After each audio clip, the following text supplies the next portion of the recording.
Hello and welcome to another video from the only channel you need to not only survive the current apocalypse but actually enjoy it. And today's video is going to be the next installment in my net making video series. In the last installment we talked about the two distinct kinds of cast nets that are manufactured in North America, and today we're going to talk about something else that sets different nets apart from one another, and that is the specifications. Now, when you're talking about specifications, we're talking about the numbers that appear on any website selling cast nets. That is the size of the net, the size or length of the hand line, the size of line used in manufacturing the net, the size of the mesh, as well as the weight of the chain or lead line used to sink the net. The first measurement we're going to be talking about is net size, and the net size for cast nets is always the measurement of the net from the top of the net to the bottom of the net as it's hanging. The two nets that you see in front of you are obviously different. One is longer than the other. In measuring the length of our net, it's very easy to see where the top of the net is, whether it's this Spanish net or the Brill net next to it. When measuring our net, we're not going to be measuring any associated hardware. In other words, we're not going to measure from up here at the top of the swivel. We're going to start our measurement from right here, the top of the net itself. The same is true on this Brill net. We're not going to measure anything other than the net. It's also very easy to see where the bottom of the net is on this Brill net. All of our leads are relatively level with one another, and if we were to measure this Brill net from top to bottom, we would find that it is right about 5 feet to the bottom of the net.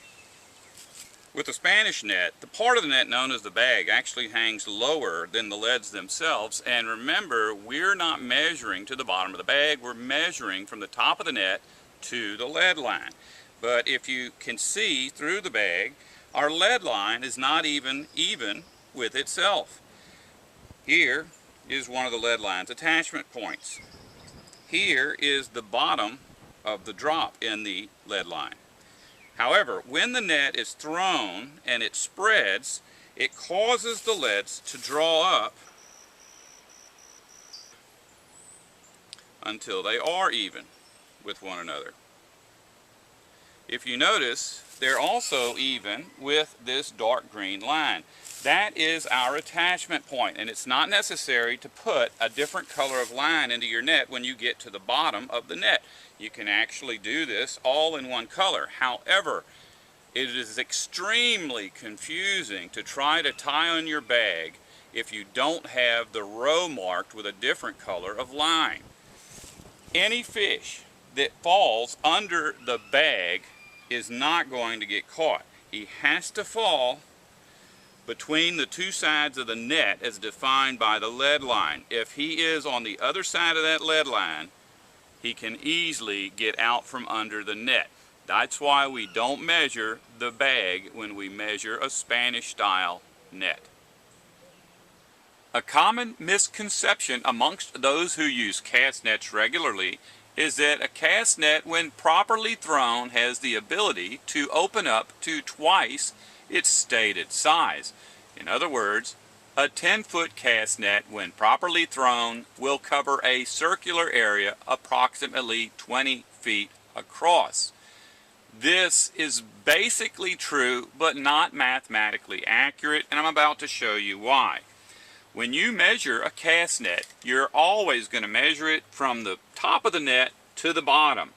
As we can see here, that measurement on this net would be about 15 inches when hung. However, as our net spreads open, the measurement of our meshes increases from side to side, while at the same time decreasing from top to bottom, reducing the actual size of our radius. As we can see, our 15-inch net is now 13 inches. And that proportion holds true if it's 15 feet. So we can lose quite a bit of our size simply due to the expansion of the meshes. The difference in the measurement of the actual size of your net as measured when hung and the measurement of your actual radius may seem inconsequential, and for the most part it is. You don't need to have an accurate understanding of the radius, diameter, area, or circumference of your net in order to knit a net. The only measurement you need to be aware of is the size of your net. As we've already said, is the distance from the top of the net to the lead line. All the other measurements will simply calculate themselves as you're knitting. The only time it's going to become important is when you get to the bottom of your net, which represents the circumference, and you have to attach something to weigh your net down in order to make it sink. In North America, it is traditional to weigh our nets down with either a lead line or a chain. The way that you attach a lead line to your net is to simply tie on your line, bring out a lead, secure the line behind the lead, bring out another lead, secure the line again, and continue to do that until you go all the way around the circumference of your net and join the two ends of your lead line. In the past, men who made nets professionally would keep boxes of chain for the same purpose. They would simply start their chain onto the net and tie it until the two ends met one another, and then they would cut the chain off and put it back in the box, much the same way that we would roll our leftover line back onto a spool. But it's not likely that you're going to buy a $300 or $400 box of chain to make one net. A hobbyist isn't going to be required to make hundreds of nets. So, you're more likely to go to the hardware store and have chain cut for your net. The two formulas found at the bottom of this diagram represent the means by which most net makers determine the length of chain to put in the circumference of their net. R plus R equals D. In other words, 2 times the radius will give us the diameter. D times pi equals our circumference. Pi is basically 3.14. So, if we have a net with a radius of 10 feet, then our net will have a diameter of 20 feet. 20 times pi equals about 63 feet of circumference. But if we believe that the size of our net accurately describes the radius of our net, we could be considerably off from an accurate measurement of our circumference. In fact, a 10-foot net will actually only require a chain of about 53 feet. That's 10 feet less than the diameter we would come to if we use this formula inputting the size of our net rather than the actual radius. It may not seem like much, but 10 feet of chain can cost quite a bit. With a basic understanding of how nets are measured, you're now better equipped to decide what size net is best for you, and that's whether you're just going to be purchasing a net or if you're actually going to be making the net. Obviously, if you're standing in front of a school of a fish that's 100 feet wide, you'd want to be able to throw a net that's 100 feet wide. But that would be physically impossible. You wouldn't be able to get your hand around the net, and even if you could, you couldn't lift that net. So we're going to have to find something that's easier to throw. A very easy net to throw would be a 3-foot net. But with a 3-foot net, you're not going to catch very much, and in the process of catching what little you do catch, you're going to scare away the rest of the fish. So we have to find something that's in between. I have heard from more than one person that the perfect size of cast net is about 7 feet, and for myself, that's about right. When I throw a 7-foot cast net, I can open it up to about 10 feet. If I throw a 10-foot cast net, I can open it up to about 10 feet. So you might think a bigger net would be better, because if I ever needed a bigger net, I would have it. But when you're throwing a net, it's a lot of work. And a 10-foot cast net has a whole lot more bag in it than a 7-foot cast net. That means more time trying to locate the fish in the net in order to retrieve them. It's also going to be heavier, and it's going to take longer to pull the net in, and it's going to take longer to shake the snags out of the net. So being able to throw a 7-foot net effectively means it would be better for me to throw a 7-foot net that opens out to 10 feet than to throw a 10-foot net that opens out to 10 feet. In order to determine what size net is right for an individual, there are 3 things that have to be factored in: their physical height, their athletic ability, and their technique. Now, you can't really assign a number to athletic ability or technique, but you know if you're generally athletic and if you are good at accomplishing goals, then you have no reason to doubt that you won't acquire a good technique. The only thing you really can't alter is your height. And so most people purchasing their first net will simply determine what size net to get based on their height. And there's really nothing wrong with that. However, the only real way to figure out what is the best size net for you is to simply borrow a net and use it long enough that you get a good idea of whether you want a longer net or a shorter net.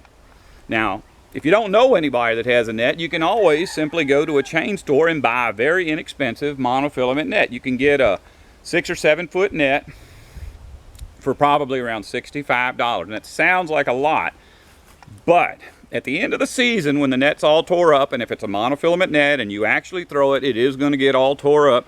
You'll still have your hand line, you'll still have your swivel, you'll still have your horn, you'll still have your weights.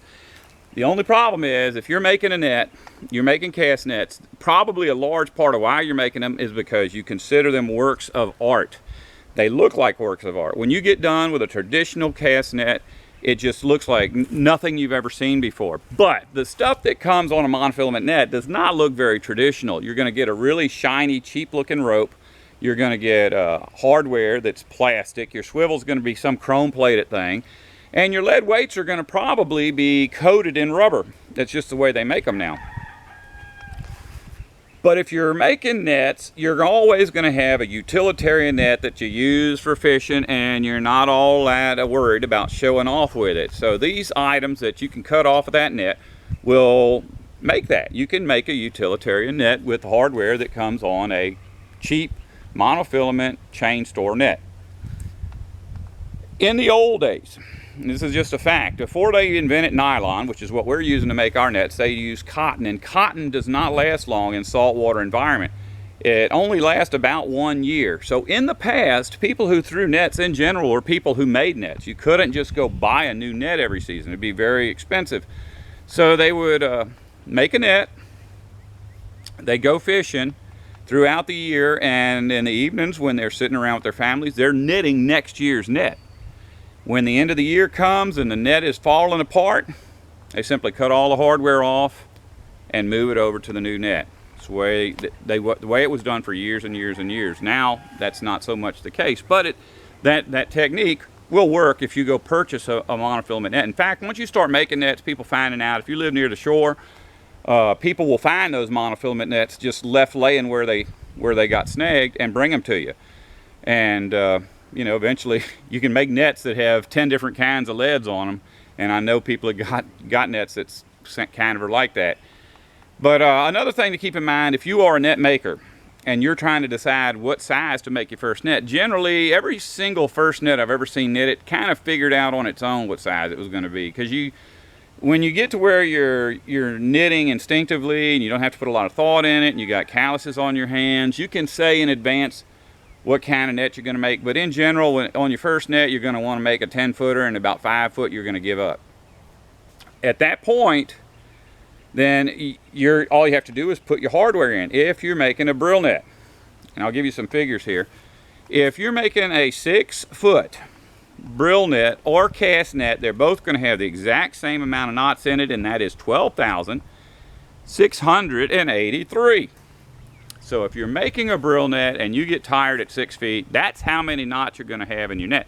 But if you're making your net onto a swivel, you got to make a Spanish style or bag and net, which means you still got to knit the bag, and a bag for a 6-foot net is going to have 2,184 knots in it if it's a 1-foot deep bag.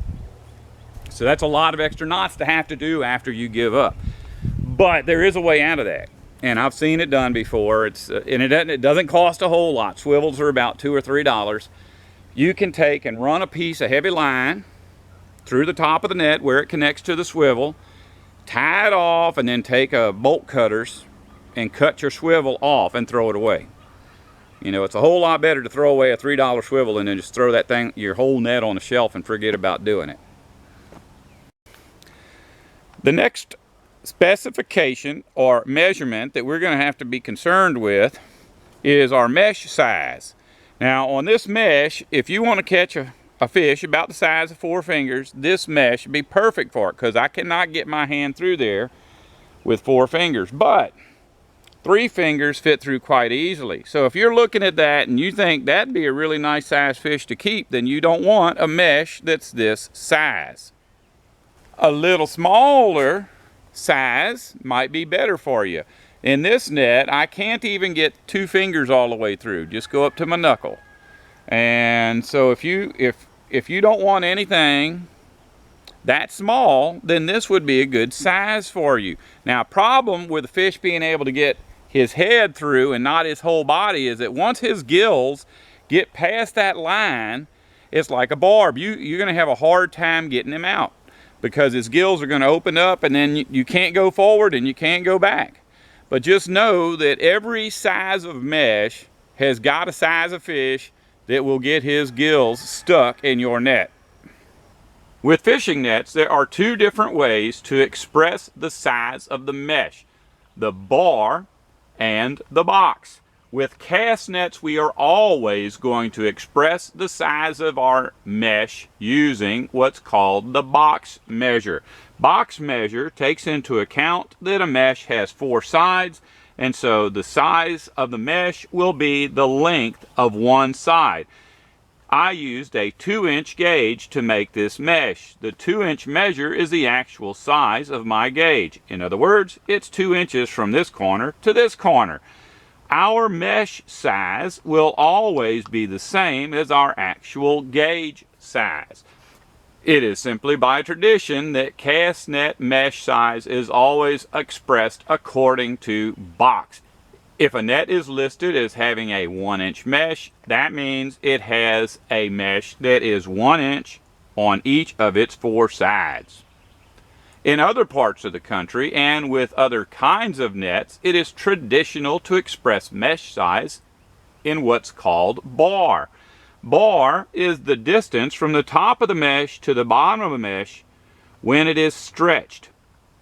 Bar measure will always be twice the size when measured by box, and twice the size of your gauge. If you're buying a net off the shelf, the amount of decisions you get to make as to the specifications that go into the net are going to be rather limited. Mostly the things we've already talked about, the net size and the mesh size. And we've also spoken a little bit about the benefits and the problems caused by those different measurements that you choose. But if you're making your own net, then the choices you have to make are nearly unlimited, and each and every decision you make is going to have positive results as well as negative results. And so here's a few things you need to think about when you're trying to decide how to make your net. First thing is your hand line. It may seem like a good idea to have a long hand line, but just like having a big net, if you can't handle it, then you don't need it. Also, if you end up doing most of your fishing wading in the water and close to your body, every time you throw your net, you got to roll up the whole line. If you throw a 100-foot line or just the 10 foot you need, you're still going to have to roll up that whole 100 foot. In general, the only reason anybody would want an exceptionally long hand line is so that they could fish from an elevated position, either a very high bridge or a very high pier. Now, the thing about cast nets is if you throw them, no matter how careful you are, eventually they're gonna get snagged. If you're standing in the water that you're throwing in, you can always walk up to wherever the snag is, feel your way around, and usually with a minimal amount of damage, get your net off of the snag. But if you're on a bridge or a pier, in general, you aren't gonna have that option. The only way you're gonna be able to get your net off is by jerking it as hard as you can. I have seen the bag completely tore out of cast nets. I have seen cast nets tore all the way from top to bottom. It's a lot of damage to have to repair on a net. But You can try whatever size line you want and always change it. That's the easiest thing to change on a net after the net is completed. Very difficult to make your net longer or change from a brill net to a bag net or any of those kind of things, but a rope is very easy to change. You simply cut it off to the length you want, and if you want a longer rope, you simply cut off the rope you got and put a longer rope on. Not that big of a deal. Another decision you got to make is how much lead to put in your net. Well, the more lead you put in it, the quicker it sinks, which means fish have less opportunity to get out from under your net. But remember, every time you throw this thing, however much lead you put in your net, you're throwing that too. And it is a lot of work. Throwing a cast net is an athletic endeavor, and you are going to have a point where you can't throw it anymore. So before you reach that point, you need to have your bucket full of fish. And if you got small mesh, it may seem beneficial because on days when you want to catch bait, you can catch bait, and on days when you want to catch big fish, you can still catch big fish. But remember, when you get your 4 big fish out, you're probably going to have 100 bait fish in there that you got to get out too, and that's a lot of work. You know, if you've got bigger meshes, the bait fish will fall out on their own, and all you got is your big fish. If you want to use your net for bait sometimes and for big fish at other times, it might be best to have 2 nets. The other disadvantage to having a very small mesh is the speed at which your net will sink. A cast net works a whole lot like a parachute. Now, you might not think it does because it's so full of holes you wouldn't want to jump out of an airplane with it, but water is a whole lot more dense than air. And in fact, a cast net falling through the water falls much, much slower than a parachute falling through the air. And the bigger your meshes are, the more easy it is for the water to pass through, and the quicker the net will sink. And the same can be true of the size of line you use. May not seem like much, but if you use a number 3 line, which is about the smallest you can use to make a cast net, your net's going to sink very quickly. If you use a number 6, which is a little thicker, it's going to sink half as quickly as it will with the number 3. The benefit for number 6 is if you make a cast net with number 6 line and you catch a shark in it, it's a very good chance that he won't tear your net. But with a number 3 line, if you catch a shark, he's going to probably put 2 or 3 holes in your net. I am not trying to scare you off from net making with a whole bunch of information overload. If you can figure out a way to knit a net and figure out some kind of way to put some weights in the bottom of it and attach a rope to the top of it, pretty much you're going to catch fish. It would be very difficult to manufacture a throwable net that will not catch fish. I just want you to understand that the choices you make when you're trying to figure out what kind of specifications to build into your net are going to have a profound effect, not just on how many fish you're going to catch with your net or what kind of fish you're going to catch with your net, but on how much work you have to do to catch those fish. Nobody should want to work more than they have to. If you don't want to survive, don't listen to me.